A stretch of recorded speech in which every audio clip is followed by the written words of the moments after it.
My name is Odonga. I'm a political philosopher.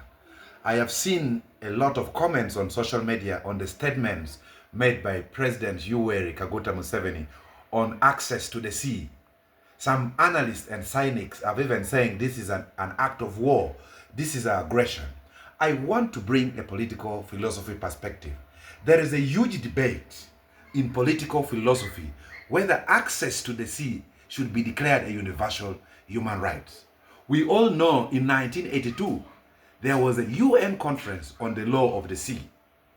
And also the first and second UN conference was handling the issue of landlocked countries.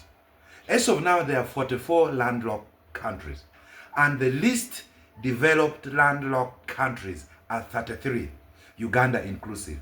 So the arguments being raised by President Museveni are in good taste. There are huge debates in political philosophy classes that these countries would not develop. Adam Smith, 200 years ago, predicted that countries without access to the sea would have development problems. So, I want us to philosophize from two perspectives. The first debate is, all countries should have equal access to the sea. It must be declared at UN, at community level. They should have equal and unfettered access. Two, the second debate that a professor also published a paper about is that all international roads should be declared international public goods. So if the road is crossing to Uganda, it should be international. It should not be the Kenyan government road. If a road is crossing through South Africa, the same.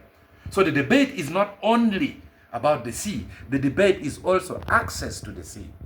Now, as political philosophers, we tend to believe that we need to have an international road network and access to the sea, which is maintained by the international community with tunnels and all other issues. For example, from Eritrea through Ethiopia into the border post, it's just 64 kilometers.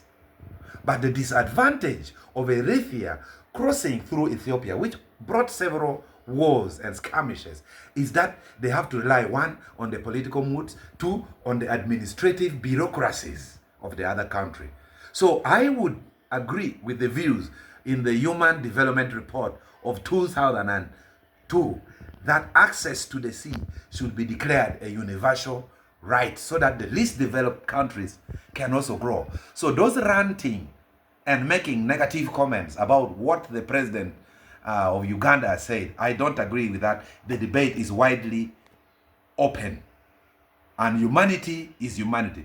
The same would apply to the skies. I know there would be challenges in declaring a road an international road, maintenance, crime. Can I run to the road and say I am in no man's land? But the debate has to continue. The debate has to continue if we to make humanity better. So I agree with President Museveni's political statements, and I want to take this debate to the political philosophy fulcrum and platform. Thank you so much. Let the debate start.